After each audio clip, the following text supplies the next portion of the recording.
Ils sont en première ligne en cas de crash aérien. Une brigade de 7 pompiers se relaie toutes les 12 heures à l'aéroport. Au total, 34 personnes spécialisées qui ont passé un concours puis effectué une formation en métropole. Tenue adaptée aux fortes chaleurs, camions équipés de tourelles aux normes internationales. 7 pompiers déjà sur le lieu et après on attend des renforts. On évalue effectivement le matériel, mais surtout les procédures, surtout les systèmes de communication entre les services de secours de l'aéroport et les services de secours des communes avoisinantes. On s'occupe de vous, madame.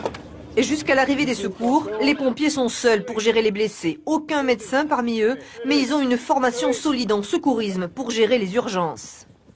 Pour bien frapper régulier 68. Ok, toujours sous O2.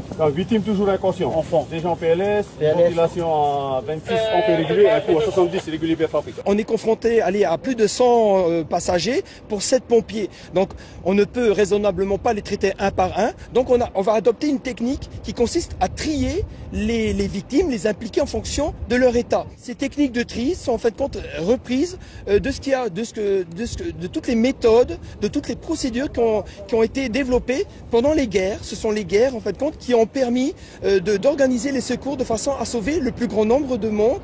Les pompiers de l'aéroport vont ainsi gérer seuls la situation pendant 50 minutes, le temps de voir arriver leurs collègues des communes avoisinantes. Ils sont restés vigilants le temps de l'exercice, prêts à intervenir en cas de vrai problème, car l'aéroport n'est pas fermé.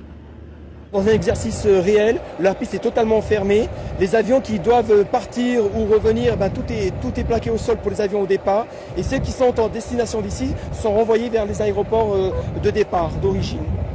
Pas d'incident majeur pour les pompiers de l'aéroport depuis 2013. Ils avaient dû gérer un moteur en feu sur un ATR au décollage.